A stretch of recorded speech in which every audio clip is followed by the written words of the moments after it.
출애굽기 제1장.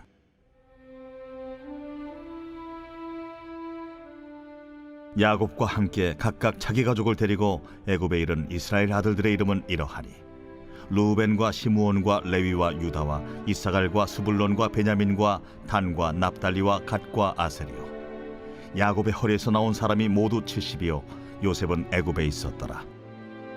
요셉과 그의 모든 형제와 그 시대의 사람은 다 죽었고 이스라엘 자손은 생육하고 불어나 번성하고 매우 강하여 온 땅에 가득하게 되었더라. 요셉을 알지 못하는 새 왕이 일어나 애굽을 다스리더니 그가 그 백성에게 이르되, 이 백성 이스라엘 자손이 우리보다 많고 강하도다. 자, 우리가 그들에게 대하여 지혜롭게 하자. 두렵건대 그들이 더 많게 되면 전쟁이 일어날 때 우리 대적과 합하여 우리와 싸우고 이 땅에서 나갈까 하노라. 감독들을 그들 위에 세우고 그들에게 무거운 짐을 지워 괴롭게 하여 그들에게 바로를 위하여 국고성 비돔과 라암셋을 건축하게 하니라. 그러나 학대를 받을수록 더욱 번성하여 퍼져나가니 애굽 사람이 이스라엘 자손으로 말미암아 근심하여 이스라엘 자손에게 일을 엄하게 시켜 어려운 노동으로 그들의 생활을 괴롭게 하니 곧 흙 이기기와 벽돌 굽기와 농사의 여러 가지 일이라. 그 시키는 일이 모두 엄하였더라. 애굽 왕이 히브리 산파 십브라라 하는 사람과 부하라 하는 사람에게 말하여 이르되, 너희는 히브리 여인을 위하여 해산을 도울 때 그 자리를 살펴서 아들이거든 그를 죽이고 딸이거든 살려두라.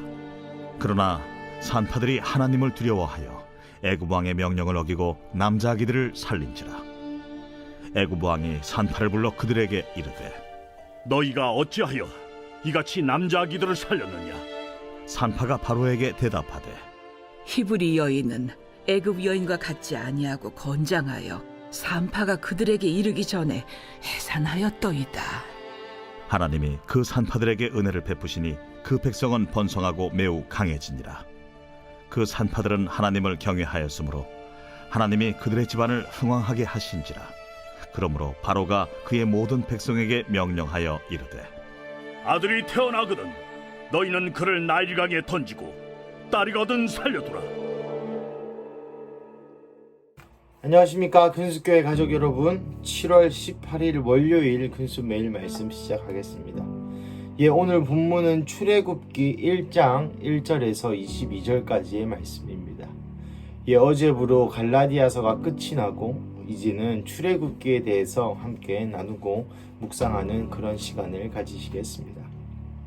출애굽기는 여러분 아시다시피 이스라엘 백성이 애굽으로부터 출애굽, 나오는 영어로는 엑소더스라고 표현하는데요, 그러한 이야기를 담은 책입니다.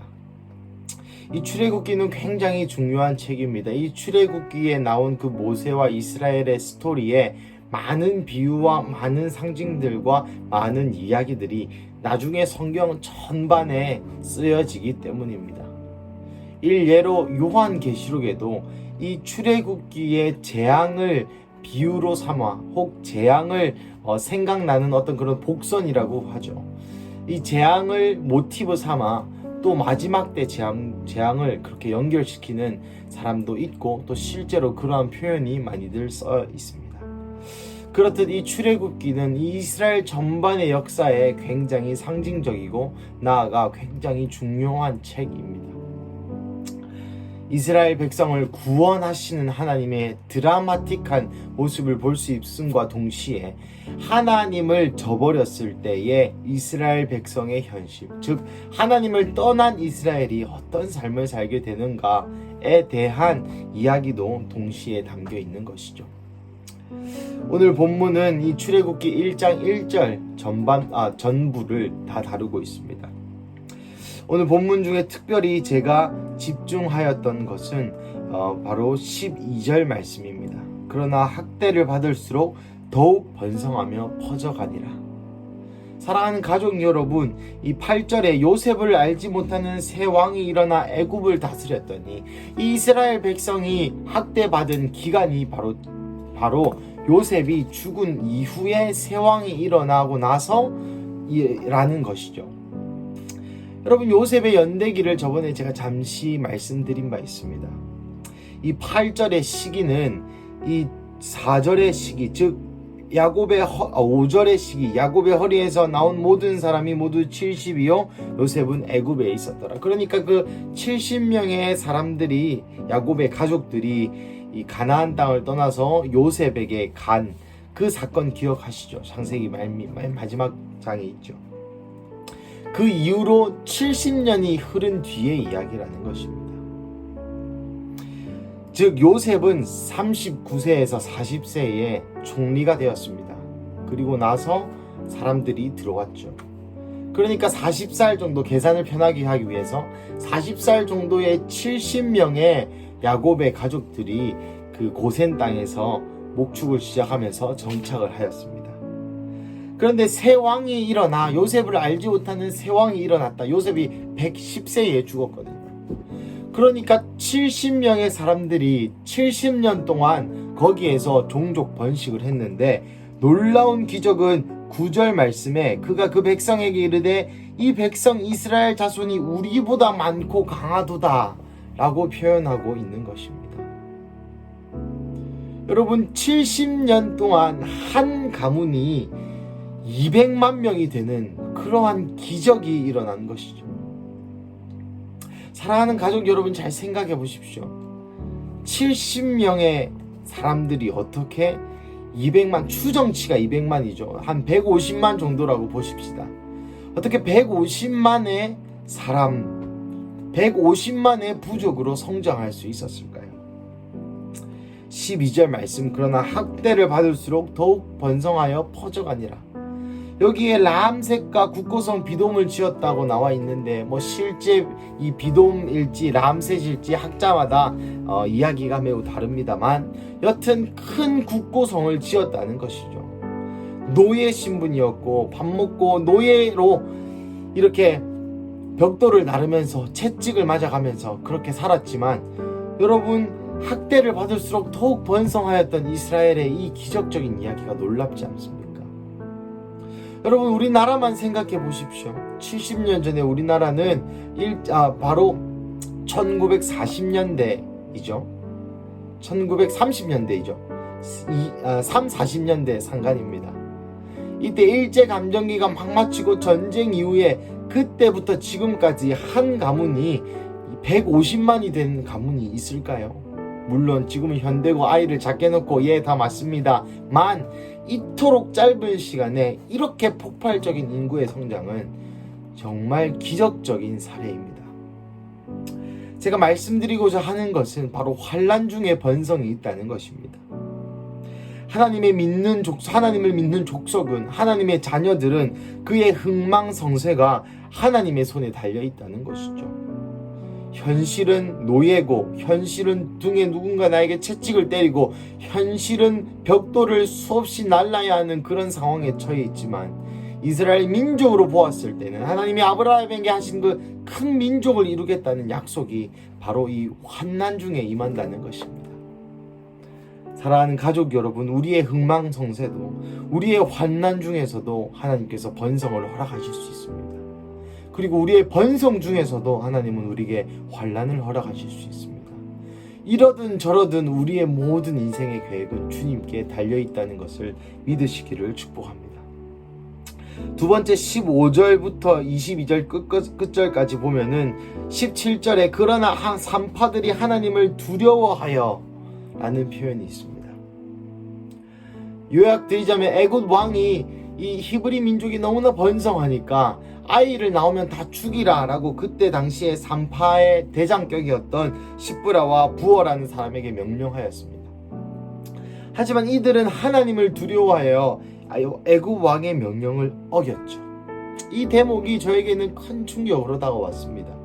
첫 번째, 이스라엘 백성은 이 당시에 노예였는데 그 노예인 상태에서 애굽 왕의 명령을 어긴다는 것은 생명을 내어놓고 어기는 것이죠. 하나님을 두려워하여 애굽 왕의 명령을 어겼다는 것은 그들의 생명을 내어놓고 하나님 말씀에 순종, 혹 하나님을 두려워함에 그의 삶의 행동을 했다는 것입니다. 사랑하는 가족 여러분, 이 믿음이 우리에게 필요한 줄로 믿습니다. 우리가 하나님을 따르는 것에 있어서 과연 여러분에게 어떤 환난과 시험이 있으십니까? 여러분, 여기 있는 이 산파들은 하나님을 두려워하는 것 그거 하나 때문에 애굽 왕의 명령을 어겼습니다. 우리는 하나님을 두려워하는 것 때문에 세상이 얘기하는 것 중에 무엇의 음성을 거절하십니까? 이렇게 살면 사업 망해. 하나님의 뜻대로 살아가다 보면 사업이 망해. 하나님의 뜻대로 살아가다 보면 공부 못할 거야. 하나님의 뜻대로 살아가다 보면 세상에서 성공하지 못할 거야. 라는 말들을 사람들 많이 합니다. 예, 그것이 물론 사실일 수도 있고 사실이 아닐 수도 있습니다. 그 결과가 어떻든지 상관없이 여호와 하나님을 두려워하는 마음으로 여러분의 인생의 삶의 방향과 선택을 하십니까? 아니면 세상이 이야기하는 대로, 세상이 돌아가는 시스템대로, 세상이 얘기하는 소리치는 그 애굽 왕의 명령대로 여러분 혹시 살아가고 계시진 않습니까? 여러분, 오늘 본문을 읽으면서 저는 어제 7월 17일 한국의 제헌절의 날이 생각났습니다. 그리고 나아가 갈라디아서의 말씀이 생각이 났고요. 그리고 나아가 로마서 8장 1절 2절의 말씀이 생각이 났습니다. 그런즉 우리가 예수 그리스도 안에 있으면 더 이상 정죄함이 없고 나아가 죽음과 사망의 법이 아니라 생명의 성령의 법이 우리를 지배한다라고 성경은 이야기하고 있습니다. 오늘 본문의 이 산파들도 마찬가지입니다. 세상은 애굽의 왕의 명령이 지배하지만 이들은 하나님의 법을 따랐던 사람들입니다. 이스라엘 족속의 이야기도 마찬가지입니다. 세상이 준 것은 학대와 환난이었지만 그들은 번성하였습니다. 여러분, 누구의 법을 따르고 계십니까?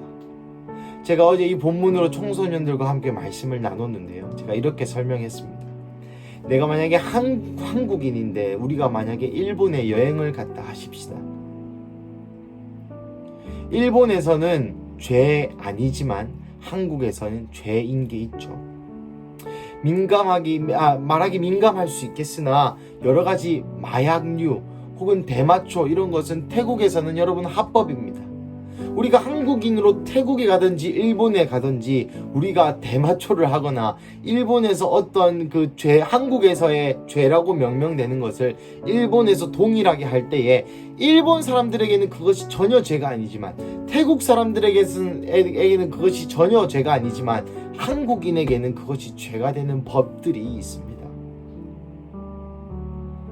여러분, 태국에 있다고 우리가 태국의 모든 법을 다 따라야 되는 것 아닙니다. 우리가 일본에 있다고 일본의 모든 법을 다 따라야 되는 것도 아닙니다.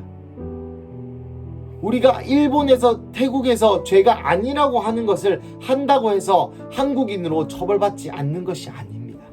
즉 일본에서 나쁜 짓을 하고 일본 사람들은 죄가 아니지만 우리에겐 죄고 태국 사람들은 죄가 아니지만 우리에겐 죄가 될 수 있다는 것이죠. 이것이 바로 기독교인의 사명입니다. 세상은 이것을 죄라고 하지 않습니다. 세상은 이것을 세상이 돌아가는 시스템이라고 얘기하고 다들 그렇게 산다고 얘기하고 그렇게 살아도 된다라고 이야기합니다. 하지만 하나님의 법을 따르는 우리, 하나님의 나라에 살고 있는 우리, 이 세상을 살아가고 있지만 하늘 나라를 살아가고 있는 우리에게는 그것이 죄가 된다는 것이죠. 죄와 사망의 법이 지배하고 있는 이 세상을 살아간다고 해서 우리 또한 죄와 사망의 법을 따라가야 하는 것도 아니거니와 우리에게는 생명의 성령의 법을 따라야 할 의무가 있다는 것입니다. 그 나라의 법은 그 나라의 국민에게만 적용됩니다. 물론 국제법도 있고 외국인을 적용할 수 있는 법도 있습니다만 그 모든 법은 그 나라 국민에게만 적용되게 되어 있습니다. 말씀을 마무리하겠습니다. 사랑하는 가족 여러분, 어제 제헌절이었죠. 법을 만든 날입니다. 헌법을 만든 날입니다. 사랑하는 하나님께서 우리에게 이 말씀의 헌법을 주셨습니다. 어떻게 살아가야 될지, 생명의 성령의 법이 무엇인지 예수 그리스도를 통하여 우리에게 복음이라는 것으로 생명의 성령의 법을 보여주셨죠. 여러분 어떤 법을 따라 살고 계십니까? 여러분 이것은 그냥 복음을 알고 느끼고 말하고 이 차원이 아닙니다. 여러분 복음은 삶입니다. 수없이 많이 떠들고 수없이 많이 복음을 전하고 설명해도 이것이 삶으로 오지 않는다면 이것은 더 이상 복음이 아닌 것이죠. 야고보서에서 분명히 이렇게 말씀하고 있습니다. 행함이 없는 믿음은 죽은 것이다. 사랑하는 가족 여러분, 오늘 이 월요일 하나님의 법 아래에 있으시기를 축복합니다. 혹시 나의 삶 가운데 어떤 부분이 죄와 사망의 법을 따라간 것이 있다면 로마서 말씀을 의지하여서 이제는 우리가 더 이상 그 아래 정죄함을 받는 것이 아니라 생명의 성령의 법을 따르는 삶을 살게 하여 주십시오 라고 기도하시는 월요일 되시기를 축복합니다. 나아가 우리가 이 땅에서의 진정한 나그네와 같은 삶으로 죄와 사망의 법이 통치하고 있는 이 세계에 생명과 생명의 성령의 법으로 살아가는 우리 큰수교회 가족 한 분 한 분 되시기를 간절히 기도하고 축복합니다. 함께 기도하시겠습니다. 사랑하는 하나님 감사합니다. 오늘 이 출애굽기 본문을 통하여 이 이스라엘 족속들이 번성하였지만 학대 가운데 번성하였음을 기억합니다. 하나님 인생의 흥망성쇠와 모든 인생의 계획을 주관하시는 하나님, 우리의 모든 인생의 계획이 하나님께 있음을 인정하고 의탁합니다. 나아가 이 산파들이 하나님을 두려워하여 애굽 왕의 명령을 어겼던 것을 기억합니다. 주님, 우리의 삶도 하나님을 두려워하여 이 세상이 이야기하는 명령에, 세상이 이야기하는 타협을 어길 수 있는 그런 믿음의 사람 되게 하여 주시옵소서.